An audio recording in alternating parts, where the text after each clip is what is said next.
Okay, so R360 is to be delayed until 2028.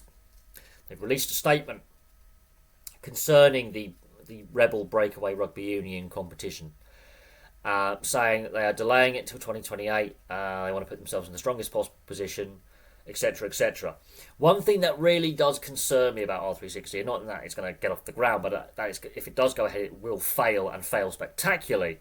Is they envision themselves being a gate-driven ticket sale and merchandise sale-driven league, and that the TV deal is not the big money maker here. Yet the salaries they're sort of talking about, which will be significantly higher than an NRL salary or a top 14 salary in rugby union, for example, is not sustainable without a TV deal or very, very deep pockets, and the money men and women be willing to lose a lot of money and hemorrhage cash. For what purpose, I don't know. Tax write-off, maybe? If you are an investor in anything, you want to get your investment back plus a profit. You don't want to lose money on an investment. And their announcement that they're pushing it back to 2028 says to me, I don't think R360 actually gets off the ground. And the fact that they've basically hinted at we're going to be more of a gate-driven and merchandise sale-driven league worries me. In the day and age of social media and streaming companies and internet, the fact that they haven't really thought through a decent media rights deal is worrying, because while both rugby league and rugby union, some of these players are well-known household names in more than one country. If you can't crack the US, that's a problem. Now, admittedly, players like Payne Haas and Roger Tuivasa-Sheck have played in Vegas and have been to Vegas. And that's starting to get the American consciousness a little bit and get just enough of the American audience looking at it to go, okay, they're becoming a bit more well-known on a small scale. We have got a Rugby Union World Cup in the US in years to come, both men's and women's. That is going to come.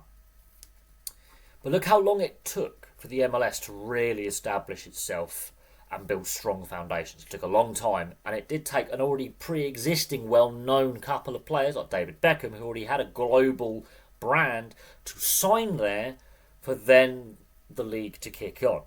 The first 10 or so years of the league existence of the MLS, for example, it was losing money. David Beckham comes along, an already well-established brand, in part because his wife was a famous musician in Victoria Beckham, with the Spice Girls, who really were a big brand in the 90s, one of the top-selling girl bands, if not the top-selling girl band of all time, pop band. That helped. You've got that star player that had a global, appeal. And then you get Messi and Ibrahimovic and other star players since then who've signed with the MLS. But look at the struggles Major League Rugby has had.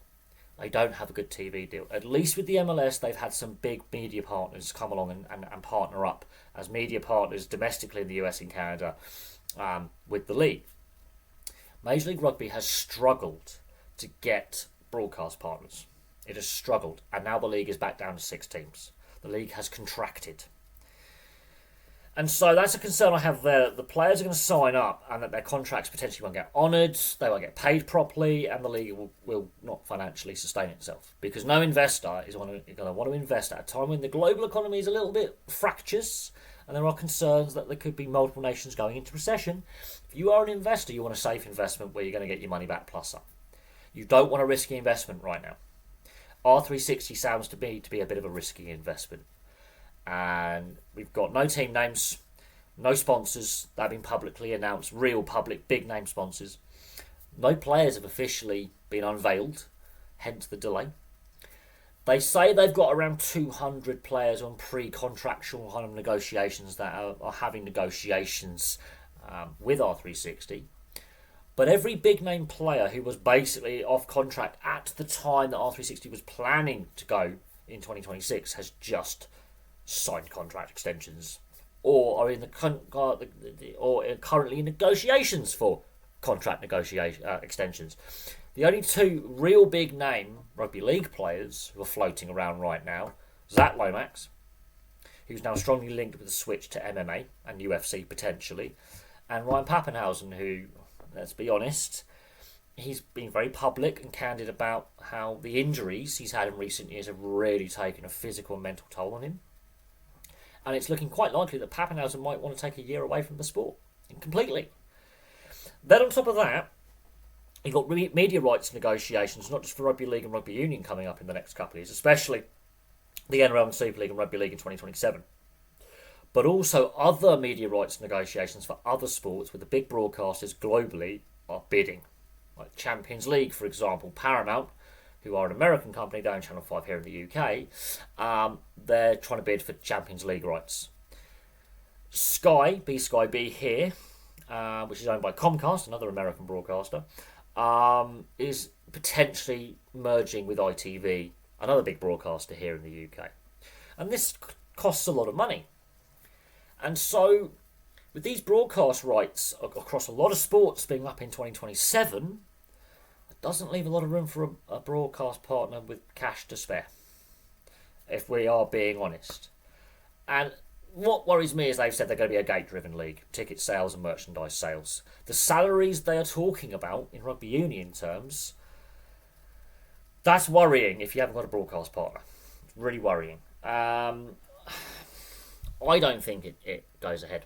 I really don't. The fact that Mike Tyndall publicly has come out and really, issued this statement on behalf of R360, basically saying that they are delaying by 2 years, that says to me that they really haven't swayed these players to sign up.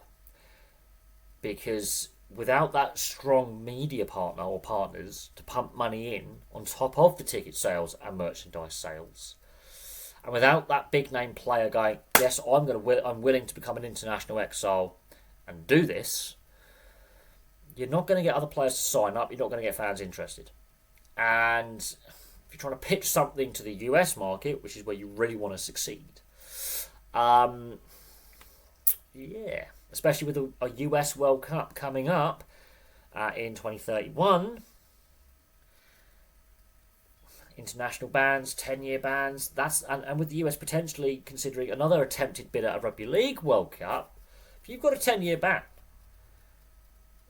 from the NRL, do you sign up with this? The pinnacle of any sport is international competition.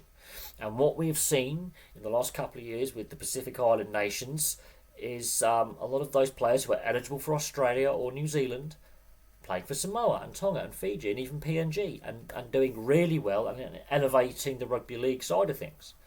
And they've been very, very proud to represent their heritage. Same with Victor Radley and AJ Brimson playing for England in recent years. Very proud to represent their parents' or grandparents' heritage. And so, with that threat of a 10-year ban, when they're just starting to crack the US a little bit with the Vegas games, both the NRL and Super League, that's a big risk for a player. That's a big risk to go, I'm willing to be cast out into the wilderness on a chance, on an uncertain, something doesn't feel right here for me. And I've done a video on R360, my concerns about why I'm not a big fan of it and why I do think it's why I think it fails. But I know I am very certain that I don't think it gets off the ground. I really am. I think potential investors have been switched off because there is no TV deal. There is no big name player or players that have definitely, over the last 12 months, signed up. And the business model in the modern day of professional sport makes no sense. Every major sport and sports league that is successful has a strong media deal. And the sports league that I'll say is struggling is French football. They don't have a strong media deal. They are losing money. We've seen a lot of French football clubs struggling financially because their media deal collapsed. And they are heavily gate driven. And some of the salaries we're talking about with this R360, they're equivalent to some French football league salaries. It's not sustainable without a TV deal that's worth a lot of money. A lot of money. And look at Major League Rugby. They've not got a major media broadcast partner. Major one. They've got some regional broadcast partners, smaller networks. They haven't got a major national network in the US. The league's contracted, potentially could fold. There's only 6 teams for next season, which is very, very worrying that they're going through all this lovely expansion, getting players playing, registered, and the league is struggling. They're not making the money. And I was raving about Major League Rugby in the early years ago. This is a good sign. They're gonna, they're doing well. They've got expansion plans. They've set out pathways. It's all come crumbling because the TV deal isn't there. And when they've said we're going to be a gate-driven league, alarm bells are ringing. Alarm bells are ringing about the sustainability of this project, which is what it is. It's a theory. It's not an actual proven theorem. It's a theory. It's a project which is ungraded. It's the best way I can describe it. It's like someone's been set some coursework and sort of plagiarised a few ideas, and it's going to fail, and they haven't really backed up their research with proper notes, and it's just something feels so off about this, so off. And when you've got players like Turvashashek and Paynas turning their back very publicly and saying, I'm happy to stay at Brisbane, or I'm happy to stay at the Warriors, I'm renegotiating a new contract. It makes you wonder if they actually were ever interested in R360 at all. And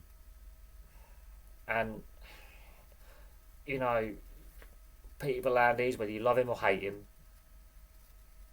obviously he's been critical of the business model, which is not going to stand up. And at the same time, he goes, I have sympathy for Zach Lomax and Ryan Papenhuyzen if they have been encouraged by their agents with the promise of an R360 contract to break their NRL contracts and ask for a termination and a release, and now to find out a week or two after they've been given their release that the league's not taking place for 3 years. They've been hung out to dry, and that's what Peter V'landys was warning about. He said, I think these players will be ill-advised and they're going to be hung out to dry, and that is exactly what has happened. Exactly what's happened, which is going to make other players a bit more raise an eyebrow. Okay, these guys were obviously clearly given assurances this was going ahead in 2026. They got out of their playing contracts in order to sign with R360. They've been hung out to dry. That's going to raise some questions. With players going, I'm not sure about this. But that's my view on it. We know it's been delayed. Questions need to be asked about the transparency of it, Mike Tyndall's involvement, and their business model. No, they haven't really thought through, we're going to need a TV deal that's going to make us a lot of money. That for me, being gate driven with the salaries they're talking about, is brain dead. Absolutely brain dead. It doesn't matter if there's someone willing to make a loss. Most investors want to make a profit. That's how business works. And at a time when the global economy is looking a bit shaky and there's a lot of uncertainty in a lot of nations that actually play rugby, there's a lot of economic uncertainty. It is a brain dead thing to basically say, we're going to be gate driven. Most fans that I've seen on social media, doesn't matter if they're rugby league fans, rugby union fans, they don't want it to succeed. They're not interested. They support their local club. They play at their local grassroots club, or they support their local club, be it at grassroots level all the way up to the NRL first grade. They've got no interest. No interest at all. So we'll see what happens. But for me, for now, thank you very much for watching, and I'll have some more content for you all very, very soon.